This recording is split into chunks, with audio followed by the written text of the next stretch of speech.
So let's talk about limo entrances. 30 women last night. What do you guys think about these specific entrances? Bree, she pretended to be Australian. She's not. What did you guys think about that?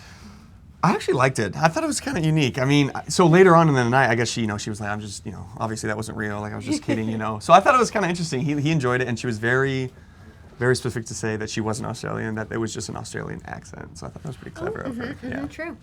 Being a guy in the limo, it is really difficult to make a first impression, and a good one at that. And there's been so many people that have done so many different things, and to see that was pretty dynamic. I was really impressed. Yeah, I thought that was pretty brilliant move, because you only have so much flex with what you could do and the time you could do it. I was impressed. Yeah, I liked it. Well done. How about Alex D, the sloth? It was an awkward entrance. We can agree, right? That was awkward. Yeah, I mean, awkward, but I was incredibly impressed that she was in character. Oh yeah, she committed. Like half the night. She committed. Full out committed. So I'll give her that. And there's always a costume. There's always a costume, and I thought that was a pretty unique one. I did. Yeah, and I think in a situation like that, if you're willing to do that, to have fun with it and put a smile on someone's face in a tense situation, good for you. I think it's great. It was really slow. It was slow. But you know what? Hats off. Nailed it. We're talking about it, right? It was memorable. Yeah. She nailed it. How about Erin? She was the Cinderella entrance in the carriage. Did you like that as a fan of Disney I'm a movies? Disney guy, so I thought that was yeah. very sweet and beautiful dress. The only thing I question is that she gave her slipper away, she gave her shoe away, and therefore she didn't have a shoe the whole night. So I might have thought about that differently, but I thought it was nice. Yeah, I mean, I thought it was a pretty cool entrance. I think it was like a grand entrance. The ball was, I mean, the carriage looked amazing. Yeah, I like that entrance. I think I did. Yeah. It was pretty I memorable. always say something over nothing is something, but something over something really big, like you gotta keep up to that level. True, That's a that's big very entrance. true. Well, how do you guys think you can stand out the first night? Ride up on an ox. I mean, Horse first. yeah, some kind of livestock. Or just not be on the show like I was the first 5 episodes. Hey, what's your name? I was like, yeah, exactly. We're like 4 deep, and she's like, I kept telling him, like, don't worry, your one-on-one's coming, you'll blow up. yeah, remember when she forgot my name? Oh, that's Well, that's right. what- yeah, that was weak. I don't think Jason will ever forget that. Oh, no. You played that off well, though. And you made it so far. So. Yeah, it was a good experience. But Blake, do you think that it's an advantage or disadvantage to meet the lead before the first night, like you did? That is a good question. I think it was an advantage. I felt a lot, I think, more than maybe you guys, especially riding, like I didn't have a limo to ride in. I felt a little less nervous because I had already met her, and like right away she was like, "Oh, you again." Becca was like, "Oh, you," and I was like, "Oh, you remember me?" So there was already a bit of a rapport going between us. Yeah. Well, Caitlin, she popped Colton's balloon cherry, and Katie took his V card. There's definitely an emphasis on Colton's virginity this season. You joked about, I did the virgin cocktails. Do you think that Colton found those jokes to be funny, or maybe they crossed the line a bit? I don't think that they cross the line. I know that his tolerance for that is pretty high, and I think he's starting to have fun with it too. But I think what Colton wants to see, and as good friends of Colton, what we want to see is exposing the depth to him, because there is so much. He is such a great guy. He runs a great non-for-profit. He's active in his community. And I think it's like, okay, we get it, understood. Let's really dig deeper with Colton. I think that's what this season will do. Yeah, I agree. There was a lot of emphasis on the virginity, but I think that's going to fade. I don't think that'll be the theme throughout the season. I think that's going to change, and we'll get to know Colton a little bit more for who he is, rather than just a virgin. I hope so. He seems like a really complex person. There's a lot of different sides to him, which is exciting. Other girls that stood out to you? Any?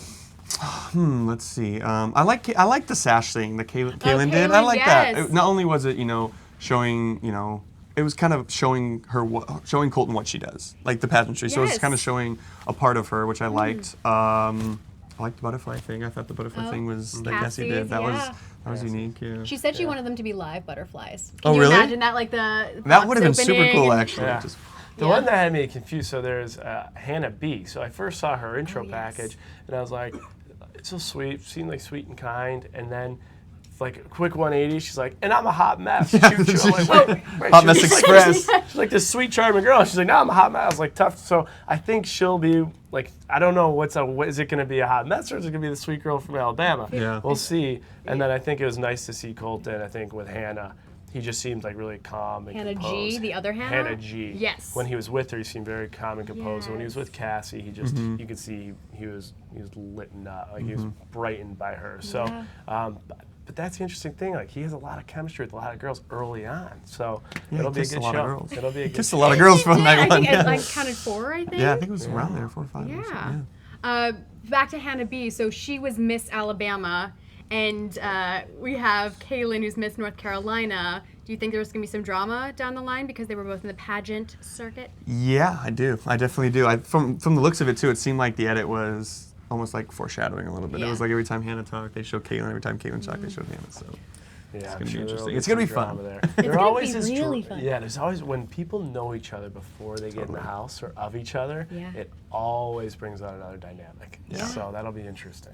There's also Catherine, who I think is going to be the villain this season. Looks like She it. showed up with her dog and gave her dog to Colton. Bold move. I was was just a gonna bold say move. bold strategy, Kyle. Like, there are a lot of dog lovers out there. Yeah. Giving your dog to a complete I stranger. point, you can't just give your dog away. Oh, very trusting. But also she interrupted quite a lot, which people are very sensitive about that. And I get it too, because it's very stressful night one. Yeah. Everybody's trying to talk to him, her or him, and I would have been really mad. I think if let's say Jason went and talked to Becca 4 times first night, I would have been pretty mad. Because I'm not gonna lie. what you don't see too is behind the cameras a lot, you're talking to one another and just saying like, hey, have you had a chance? And it is very evident that as time ticks, there's still a lot of people that haven't talked to the individual. And to know that people still haven't talked and you're going back and back, it's really aggressive. And I could see where they would think it's overbearing. Yeah, I don't think that Colton's gonna put up with that for too long. I think he's probably gonna be able to read her, Yeah, I who think she is so, I think eventually, so. but I'm sure she'll stick around for a little bit. Okay, first impression rose goes to Hannah G. Team Hannah. I mean, come on. I gotta root I don't for blame you. I Hannah. get it. So you were saying that Colton, they had really good chemistry, and he did seem very comfortable around her. Yeah. They did, yeah. I think it looked like she calmed him down, a little bit. Yeah, she calmed him down a little bit, and I loved her whole sign language thing. I loved that. That was Cassie. Cassie. Oh, I'm sorry. I But thought we were talking about Hannah. I'm Hannah, sorry. Yeah. but there's a lot of similarities between the two of them because I think both of them are very sweet and Yeah. genuine. You can tell that they do kind of bring Colton down a little. Yeah. Sure. But Yeah. so Cassie, I also love the sign language. Yeah, that's She's sweet. a speech pathologist. I think she'll make it far for sure. Hannah, you guys think she'll make it far? Hannah G? Yeah, those are the two, just knowing Colton, reading his body lange, and then Kaylin too. He had really good. Yeah, Yes. the first kiss. Yeah. First But kiss. I thought he was really excited to be around Cassie, and then when he was with Hannah, all night, pretty tense. There's a lot going on. He gave his first speech. You could tell there's a lot of build up, and it seemed like when he was with Hannah G, he was just it just Yeah, relaxed. I noticed He was that too. brightened by Cassie and relaxed with Hannah. Ooh. Yeah.